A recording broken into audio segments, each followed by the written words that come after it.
नमस्कार मित्रांनो, आताच्या क्षणाची सर्वात मोठी बातमी समोर येत आहे। चला तर जाणून घेऊया काय आहे आजचा स्पेशल रिपोर्ट। सविस्तर बातमी जाणून घेण्यापूर्वी आपण चॅनलवरती नवीन असाल तर चॅनलला सबस्क्राइब करा आणि बेल आयकॉनचं बटन प्रेस करायला विसरू नका। लोकसभेच्या हाराकिरीचे सर्वाधिक फटका राष्ट्रवादीचे अजित पवार गटाला बसला, तर महायुतीतील इतर घटक पक्षांनी आब राखली। अजित पवार गटाला एका जागेवरून समाधान मानावे लागले, तर आता विधानसभेसाठी अजित पवार गटाने मोर्चा बांधणी सुरू केली। तर सोमवारी बजेट सत्रामध्ये या दरम्यान दादांच्या गटाने एक बैठक सुद्धा पार पाडली। त्यात निवडणुकीवर चर्चा झाली।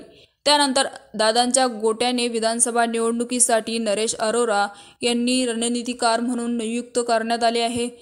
तर सोमवारी अजित पवार गटाने घेतलेल्या बैठकीत नरेश अरोरा यांना विधानसभा निवडणुकीसाठी पार्टीची ब्रँडिंग आणि रणनीतीविषयी सादरीकरण केले।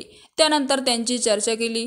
राज्यातील अर्थमंत्री अजित पवार यांनी नुकताच अर्थसंकल्पना सादर केला। त्यात योजनांचा पाऊस पडला आहे। त्यातील काही योजना राज्यातील लोकप्रिय झाल्या आहेत। तर सूत्रांच्या माहितीनुसार पक्षांनी या योजनेची ब्रँडिंग करण्याचे आणि जनतेत जाणण्यासाठी एक 90 दिवसाची योजना आखली आहे।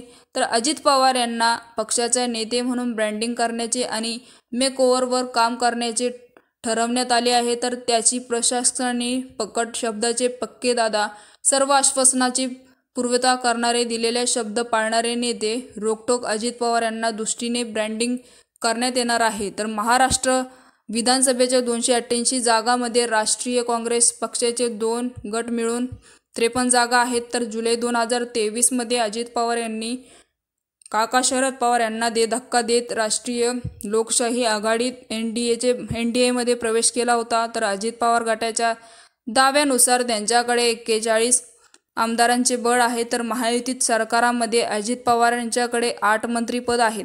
शरद पवार गटाकडे 12 आमदार आहेत। तर लोकसभा निवडणुकीत शरद पवार गटाने 8 खासदार निवडून आणले, तर अजित पवार गटाला देखील एकच खासदार होता। तर मित्रांनो, याविषयी आपल्याला काय वाटतं आम्हाला कमेंट बॉक्सच्या माध्यमातून नक्कीच कळवा आणि चॅनलला अजूनही सबस्क्राइब केलं नसेल तर चॅनलला सबस्क्राइब करा, जेणेकरून असेच नवनवीन व्हिडिओ आणि राजकीय घडामोडी सर्वप्रथम तुम्हाला या चॅनलवरती बघायला मिळतील। तूर्तास धन्यवाद। जय महाराष्ट्र।